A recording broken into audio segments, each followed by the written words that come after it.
The subject of Eretz Yisrael and of living there is one of the oldest topics in Jewish history. It begins even before Ma'amad Har Sinai, because Moshe is told that the Jewish people will be brought to the land of Israel. Avraham is told that his children will live there, Yitzchak, Yaakov. So it's with us from the beginning. It's, so to speak, God's signature issue. And yet, over the long history of the Jewish people, most of our history has been outside the land of Israel, not by choice, until our time.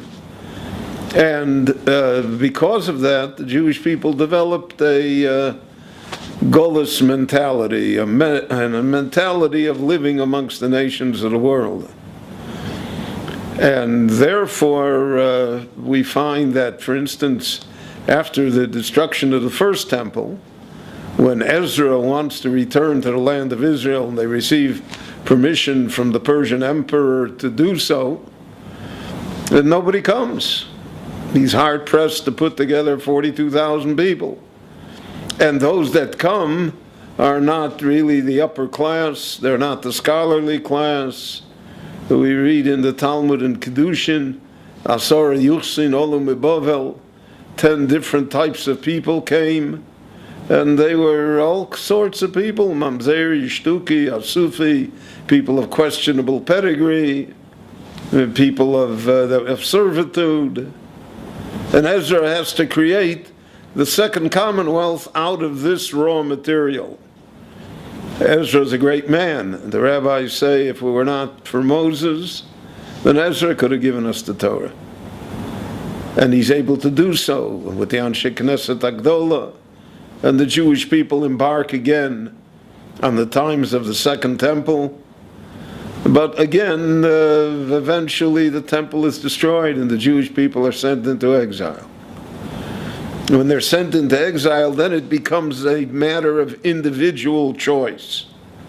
And throughout the ages, there always were individual Jews that tried, many succeeded, in coming to the land of Israel.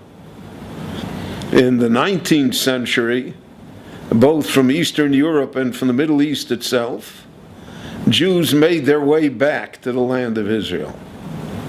And they made their way back in what then were considered substantial numbers. So that by 1846 here in Jerusalem, the Jews were the majority in the city. There were over 7,000 Jews here then.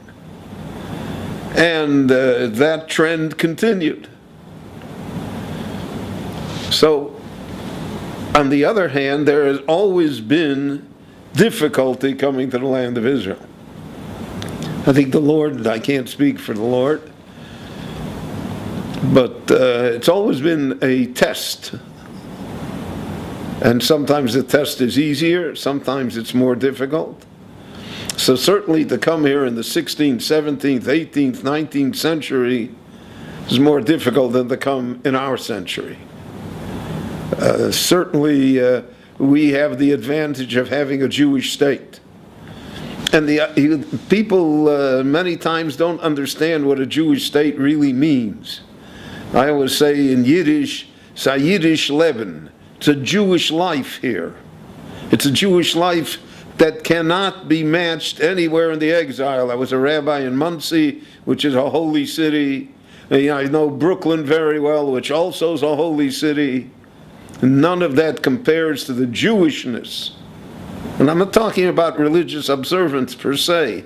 I'm talking about the feeling of being Jewish, which the land of Israel gives to people. And I think that that's the idea that the rabbis mentioned, that our teacher Moshe wanted to come to the land of Israel. So Rashi says, what did he want? He wanted to take a tour? He wanted to see Haifa? I mean, what did he want to come for? And Rashi points out he wanted to come because Eretz Yisrael provides you an opportunity to be more Jewish. And there are mitzvot here that cannot be accomplished anywhere else. And once you're here, you'll never look at an apple the same again. And that's an inner feeling that a Jew has to have. So I can sell you that you can have a beautiful apartment, which you can, and you can get a good job, which you can, and that you can have money, which you can, but that's not going to move you to Eretz Yisrael, because you can have all of that, in the 5 towns. You don't have to come here. But the difference is that here you have a Jewish life, you're building a Jewish future, you think you're part of a great project, a project that eventually will result in the redemption of the Jewish people, in a restructuring of the Jewish people, of being a light unto the nations, of being a place where the world will come to see us. And I see it even now, millions of non-Jews come to visit the land of Israel. The land of Israel, hundreds of thousands want to come here to live. I mean, why don't the people from Eritrea want to go to South Africa or somewhere else? Why are they coming here? Because all the words of the prophets were true. That nations will come to you, because this is a great project. This is a historic project. And a person should feel, I think every Jew should feel, this is my opportunity. This is my opportunity to be an actor and not in the audience.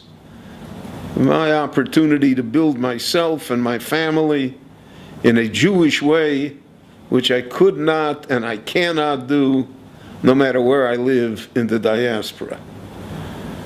So that's my Aliyah speech. But I sincerely believe it.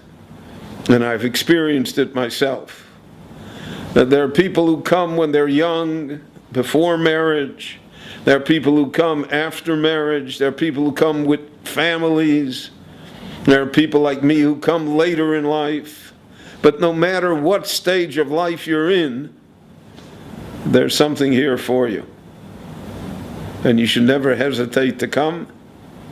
It should be on your radar screen. It should be somehow part of you, that that's where I want to be.